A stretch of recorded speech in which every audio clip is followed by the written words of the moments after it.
नेहमीच आपल्या खाकी वेशामध्ये दिसणारे पोलीस अधिकारी आणि पोलीस दादा चक्क पांढऱ्या टोपीसह गणवेशात रस्त्यावर उतरून आपल्या लाडक्या गणरायाला मोठ्या भक्तिभावानं निरोप देताना राहुरीकरांनी अनुभवले। गणेशोत्सव काळात उत्साहाची काही औरच गंमत असते। गणरायाच्या आगमनापासून तर विसर्जन मिरवणुकीपर्यंत सर्वांचाच आनंदाला पारावार उरत नाही। गणेशोत्सव निमित्त राहुरी पोलिसांनी प्रतिष्ठापना केलेल्या गणरायाची काल भव्य मिरवणूक टाळमृदंगाच्या तालावर राहुरी शहरातून काढण्यात आली। गणेशोत्सवानिमित्तानं राहुरी पोलिसांनी प्रतिष्ठापना केलेल्या बाप्पाची शहरातून टाळमृदंगाच्या तालावर मोठ्या भक्तिभावानं मिरवणूक राहुरी शहरातून काढण्यात आली।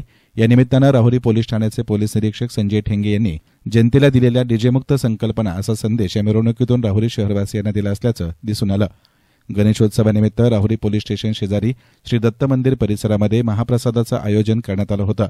यानंतर दुपारी राहुरी शहरातून संगीताचार्य गोपीनाथ वरपे यांच्या संगीत विद्यालयाच्या बालविद्यार्थ्यांनी टाळमृदंगाच्या गजरामध्ये मिरवणुकीत सहभाग नोंदवला।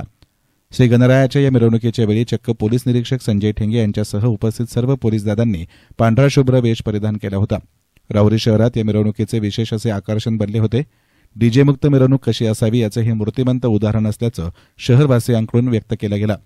पोलीस निरीक्षक संजय ठेंगे यांनी गेल्या 2 वर्षांपासून राहुरी पोलीस स्टेशनचा गणेशोत्सव अशा कला सांस्कृतिक पद्धतीनं साजरा करून राहुरीकरांसमोर एक आदर्श निर्माण केलाय। याचं अवलोकन करून इतर मंडळांनी देखील याचा आदर्श घ्यावा अशी देखील नागरिकांमध्ये चर्चा होत होती। एसएन मीडियासाठी प्रतिनिधी गोविंद फुनगे, राहुरी।